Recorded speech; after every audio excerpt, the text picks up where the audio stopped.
ఈరోజు వాగ్దానంగా పరిశుద్ధ గ్రంథాలు తెరిచి 121వ కీర్తన 5వ చరణాన్ని మనం చూస్తే, యెహోవాయే నిన్ను కాపాడువాడు, నీ కుడి ప్రక్కను యెహోవా నీకు నీడగా ఉండును. యెహోవాయే నిన్ను కాపాడువాడు. ఆయన మనల్ని కాపాడేవాడు, మనల్ని బలపరిచేవాడు, మనల్ని భద్రపరిచేవాడు. ఆయన కృపచేత నిన్ను నడిపించేటువంటి వాడు. యెహోవాయే నిన్ను కాపాడువాడు, ఆయన నీ కుడి ప్రక్కన ఉన్నాడు అనేటువంటి మాట, నీడగా ఆయన ఉండేటువంటి దేవుడు అనేటువంటి మాటను భక్తుడు తెలియచేస్తా ఉన్నాడు. ప్రభునందు ప్రియమైన వారలారా, దేవుడు నీకు తోడుగా ఉండి నిన్ను నడిపించేవాడు. దేవాది దేవునికి నీ జీవితాన్ని అప్పగించుకున్నప్పుడు ఆయన నీకు తోడుగా ఉండి నడిపించేవాడు. ఇక్కడ అంటున్నాడు భక్తుడు మాట్లాడుతూ, యెహోవాయే నిన్ను కాపాడు. ఎవరు కాపాడతారు? నీ దైనందిక జీవితంలో ఉదయం లేచిన దగ్గర నుంచి సాయంత్రం వరకు దేవాది దేవుడు తన ఆరోగ్యకరమైన రెక్కల నీడలో నిన్ను భద్రపరుస్తాడు, నిన్ను కాపాడుతున్నాడు. నీ ప్రయాణాల్లో నీకు తోడుగా ఉండి నిన్ను నడిపిస్తూ ఉన్నాడు. నీ కుడి ప్రక్కనే ఉన్నాడు. నీ కుడి ప్రక్కనే ఉన్నటువంటి ప్రభువు నువ్వు చూడగలుగుతున్నావా? బయటికి వెళ్ళినటువంటి వ్యక్తి ఇంటికి వచ్చే వరకు కూడా గ్యారంటీ లేనటువంటి స్థితిలో మనం ఉన్నాం. అలాంటి జీవన శైలిని మనం కలిగి ఉన్నాం.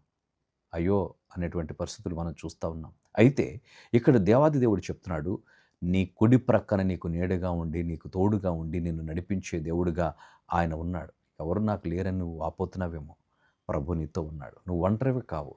నిన్ను కాపాడుతూ ఉన్నాడు. నీ మార్గాల్లో నీకు కాపుదలను, భద్రతను, క్షేమాన్ని ఇచ్చి నిన్ను నడిపిస్తున్నటువంటి దేవాది దేవుణ్ణి నువ్వు గుర్తించగలుగుతున్నావా? నీ కుడి ప్రక్కనే ఉన్నటువంటి, అంటే నీకు ఎంత సమీపంగా ఆయన ఉన్నాడో, నీ కుడి ప్రక్కనే ఉన్నాడంటే ఎక్కడో లేడాయన, పరమందున్నాడు కదా దేవుడు, నాకు ఎలా సహాయం చేస్తాడు అనుకుంటున్నావేమో.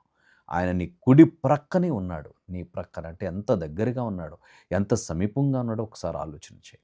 ఆయన యందు భయభక్తులు కలిగి ఆయన మార్గాల్లో నడుస్తూ యథార్థంగా, పరిశుద్ధంగా నువ్వు జీవిస్తున్నప్పుడు నిన్ను నడిపించడానికి ఆయన నీ ప్రక్కనే ఉండి నీ చేయి పట్టి, వెన్ను తట్టి నిన్ను నడిపించే దేవుడుగా ఆయన ఉన్నాడు. నిన్ను భద్రపరుస్తున్నాడు. నిన్ను ప్రతి పరిస్థితిలో కాపాడుతున్నాడు. ఆపదల్లో నుంచి, కష్టాల్లో నుంచి, ఇరుకుల్లో నుంచి, ఇబ్బందుల్లో నుంచి నిన్ను ఆయన విడిపించి నడిపిస్తున్నందుకు దేవాదేవుని స్తుతించి ఆరాధించగలవా? ప్రార్థన చేద్దాం. పరిశుద్ధుడా, నీవు మాకు తోడుగా ఉండి మమ్మల్ని నడిపించే దేవుడుగా ఉన్నావు. అందరి బట్టి నీకు స్తోత్రాలు చెల్లిస్తున్నాం. నాయన, నీవు మా ప్రక్కనే ఉన్నటువంటి దేవుడు, మమ్మల్ని కాపాడే దేవుడుగా ఉన్నందుకు నీకు వందనాలు చెల్లిస్తున్నాం. నీ సన్నిధిని మాతో ఉంచి నడిపించమని, ఘనత ప్రభావాలు మీరే పొందుకొనమని యేసయ్య నామమున అడుగుచున్నాము తండ్రి. ఆమేన్.